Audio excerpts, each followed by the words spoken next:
kisah Nabi Lut alaihissalam. Perhatikan video berikut ini. Kisah ini disebutkan beberapa kali dalam Al-Quran, salah satunya dalam surat Hud ayat 77 hingga 83. Diceritakan bahwa Nabi Lut alaihi salam diperintahkan oleh Allah Subhanahu wa Ta'ala untuk berdakwah kepada kaum Sodom yang telah melakukan penyimpangan besar. Mereka memilih pasangan dari sesama jenisnya, bahkan dengan berani menantang Nabi Lut untuk menurunkan azab Allah Subhanahu wa Ta'ala. Nabi Lut alaihi salam tinggal di sebuah kota bernama Sodom yang terletak di negeri Al-Gaur, dekat dengan bukit Baitul Maqdis. Penduduk kota ini atau kaum Sodom banyak yang menyimpang dari ajaran Allah. Buktinya masih terjadi perampokan atau penyamunan. Selama tinggal di kota Sodom, Nabi Lut berdakwah kepada kaumnya dengan santun. Namun sikap kaumnya justru berkebalikan. Mereka mendustakan ajaran Nabi Lut dan tidak menghiraukan perkataannya. Wahai kaumku, mengapa kalian tidak bertakwa? Sesungguhnya aku adalah seorang rasul kepercayaan yang diutus kepadamu. Bertakwalah kepada Allah dan taatlah kepadaku. Shh, bicara apa sih dia? Entahlah, wahai saudaraku. Aku bosan sekali mendengar Lut mengoceh tentang keimanannya itu. Mereka terus saja mengobrol seolah-olah tidak mendengar perkataan Nabi Lut. Wahai kaumku, aku sekali-kali tidak minta upah kepadamu atas ajakan mulia ini. Jadi, engkau kemari minta upah kepada kami? Ini, ambillah. Kebetulan aku punya banyak uang dari hasil rampasan para musafir. Astaghfirullahaladzim. Sesungguhnya, mengambil hak orang lain adalah perbuatan yang zalim. Wahai kaumku, segera bertaubatlah kalian. Kemudian, Nabi Lut meninggalkan tempat itu dengan perasaan hancur. Tidak sekali dua kali mereka bersikap buruk kepada Nabi Lut. Namun Nabi Lut tidak putus asa.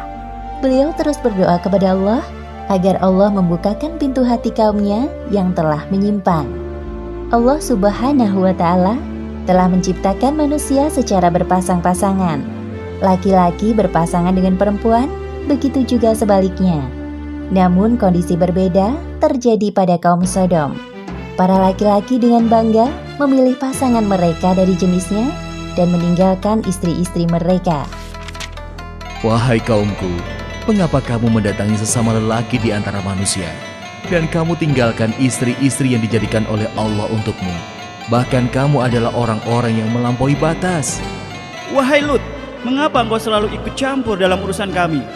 Urus saja urusanmu sendiri. Jangan menghalang-halangi kami. Kali ini Nabi Lut sangat geram melihat kelakuan kaumnya. Namun beliau mencoba menahan amarahnya. Sesungguhnya, kamu benar-benar telah melakukan perbuatan yang amat keji yang belum pernah dikerjakan oleh seorang pun dari umat-umat sebelum kamu.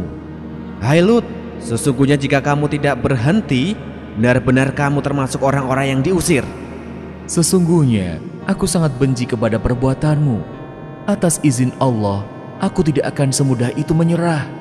Lakukan sekehendakmu seperti kami lakukan sekehendak kami.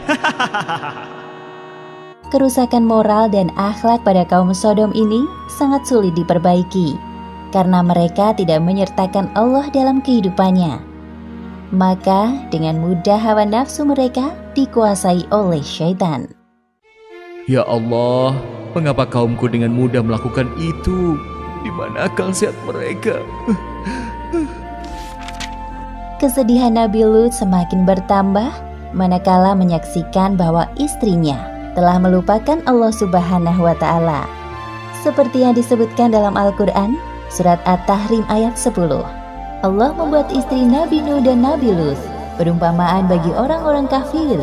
Keduanya berada di bawah pengawasan dua orang hamba yang soleh di antara hamba-hamba kami.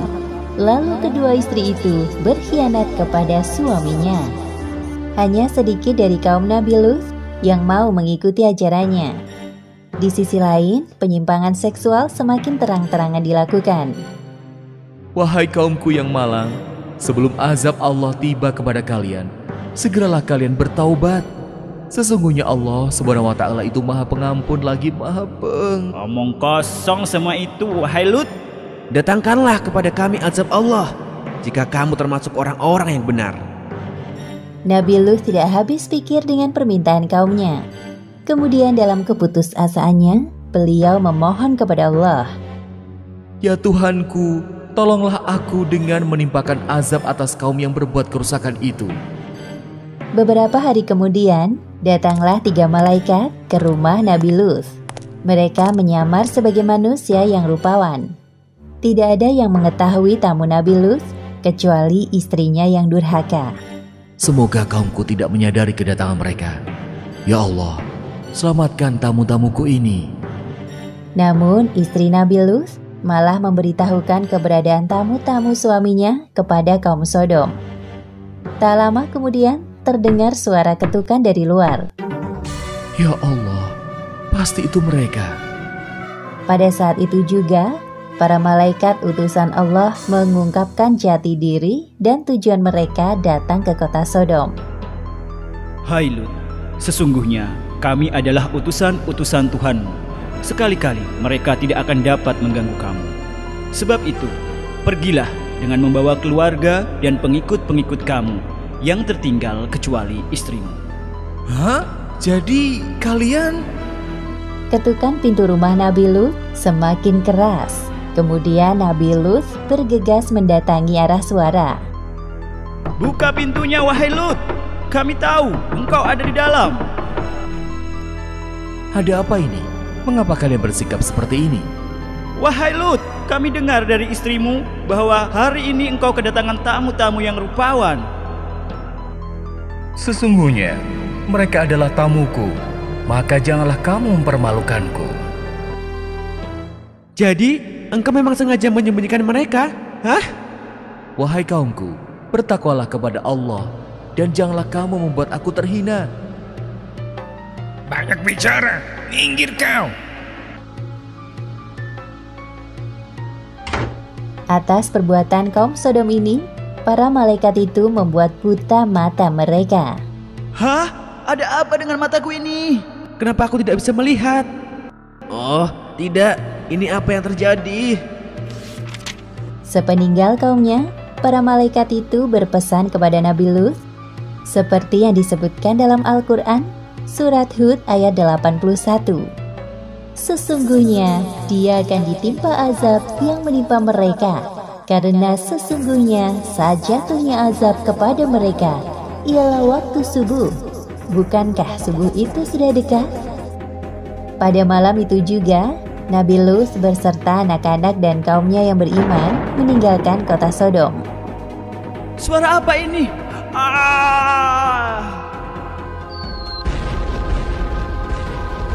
Akhirnya azab yang mereka tunggu-tunggu datang. Seperti yang disebutkan dalam Al-Quran, Surat Hud ayat 82. Maka tatkala datang azab kami jadikan negeri kaum Lut itu yang ada di atas ke bawah, kami balikkan, dan kami hujani mereka dengan batu dari tanah yang terbakar dengan bertubi-tubi. Demikianlah akhir kisah Nabi Lut dan kaum Sodom. Beberapa hikmah yang dapat kita ambil dari kisah ini. Pertama, kegigihan Nabi Lut dalam berdakwah kepada kaum Sodom patut kita jadikan teladan. Kedua, tidak sepantasnya kita menantang Allah dengan menurunkan azab. Dan ketiga, hendaknya kita menjaga diri agar tidak terjerumus dalam penyimpangan seksual. Wallahu a'lam bishawab.